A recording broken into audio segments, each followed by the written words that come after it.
Hi guys, welcome back to my channel. If you're new here, my name is Yolanda Melody. Did you know that you can change your entire facial structure from just using the correct tongue posture?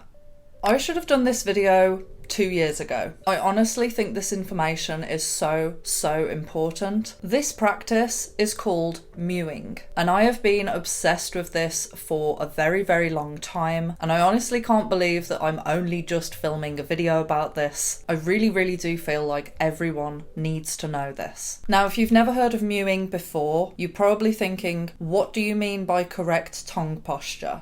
What I want you to do while you're watching this video is pay attention to where your tongue is resting. Is it resting at the bottom of your jaw, where your lower teeth are, or is it resting at the top, where your upper teeth are? What would you do if I told you that the correct placement for your tongue is actually at the roof of your mouth, and that this actually has a huge impact on how your facial structure develops and looks? The practice of mewing involves keeping the tongue on the roof of the mouth, the maxilla. Consistent tongue placement on the maxilla apparently renders it malleable, thus changing your face shape. Now, that was a definition that I just pulled from Google, but the person who has given out the most information about this and has done the most study is a guy called Dr. Mike Mew. One of the reasons why I didn't film a video about this is because I thought, well, Dr. Mike Mew has devoted his entire life and channel to this subject, and obviously you will get all of the information about this from his channel. But what I'm going to do is introduce you to this concept, because a lot of people have no idea that this is even a thing.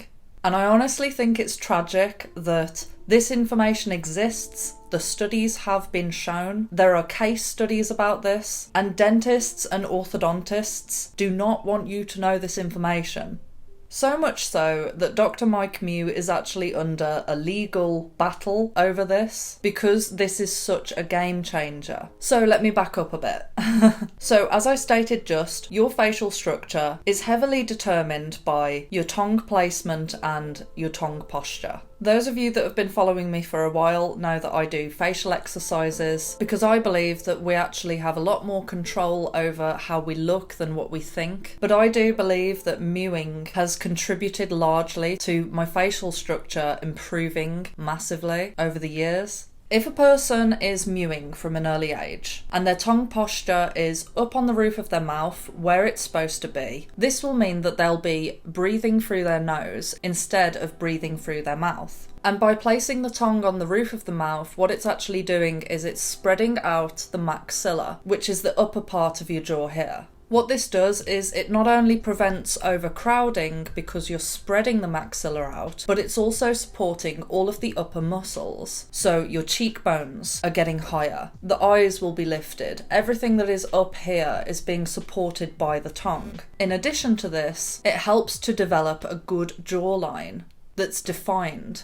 I could show you a million examples of people's before and after from mewing and the changes that this actually does to the face, but I would be here all day. So I will be linking Dr. Mike Mew's channel in the description box below. The more that I discovered about this subject from Mike Mew's channel, the more it made me realise how much deception is going on with orthodontistry. When I was younger, I had overcrowding, and I honestly felt like my only option was to get braces. Now, before I got the braces done, I actually had 4 teeth removed, 2 from the upper and 2 from the lower. And yes, the braces made me look better, my teeth were straightened out, but if I'd have known this information from an early age, I probably would never have had the overcrowding, because mewing is actually supposed to straighten out your teeth because it's spreading out the maxilla, as I say, thus giving you more space for your teeth. But unfortunately, I can't turn back time, but at least I know now. What also proves that the facial structure is malleable is the fact that after my braces, I was given a retainer that I was supposed to wear every single night to keep my teeth straight.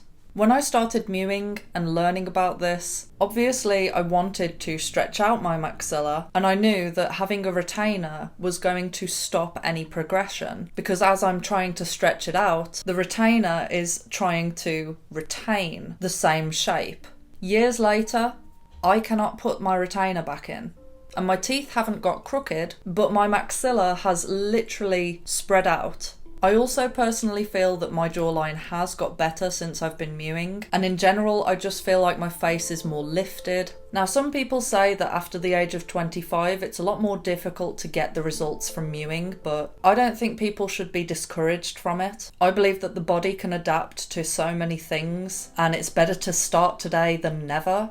But if you're inspired by this and you want to learn how to do the correct tongue posture, I'm going to do my best at explaining it now. So if you are a person that has always had their tongue resting at the bottom of their jaw, it might feel very, very unnatural to try and mew, and there is a process of adapting. When I first started mewing, it did feel quite weird and rather uncomfortable. I kept feeling like I was doing it wrong, but the more that I did it, the easier it got. This isn't a sprint, this is a long, long marathon. This is something that you need to train your body to do so that it does it naturally. It's kind of like if you had really bad back posture for many years and you've been hunched over. When you try and take your shoulders back and adapt to your correct posture, it will feel uncomfortable, but don't be discouraged because eventually it will be your natural posture. When I say that your tongue should be at the roof of your mouth, it should be completely flat on the roof of your mouth. Not just the tip of the tongue, you want to try and get the whole of your tongue at the roof of your mouth. Some people might not even be able to reach that high, and that's fine. Like I say, it's a marathon. You just want to try your best, and eventually you will get to the stage where your tongue is completely flat on the roof of your mouth, and it'll be comfortable.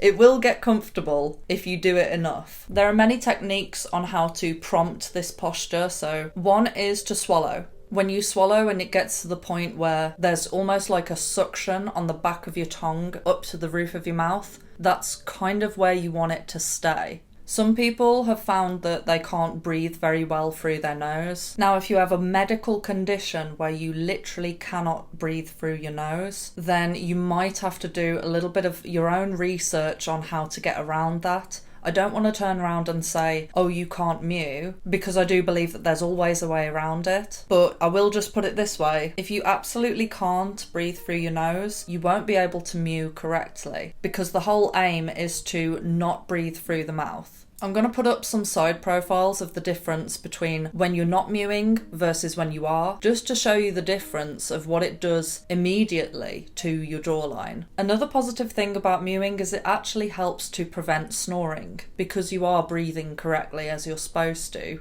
through the nose. I will be putting a link below to a woman called Coco Hiyashi. She has done probably the best video explaining how to mew correctly, because there is a lot of confusion on whether you're doing it correctly or not, especially when you just start, because it feels so unnatural. And last but not least, on your mewing journey, you will probably find that when you first find out about it, you're doing it all the time, you're obsessed, and then life gets in the way and you completely forget that you're supposed to be mewing and you go back to your natural habit. My advice for that is to put up reminders. Luckily for me, when I find out about something that is really interesting, I become obsessed with it.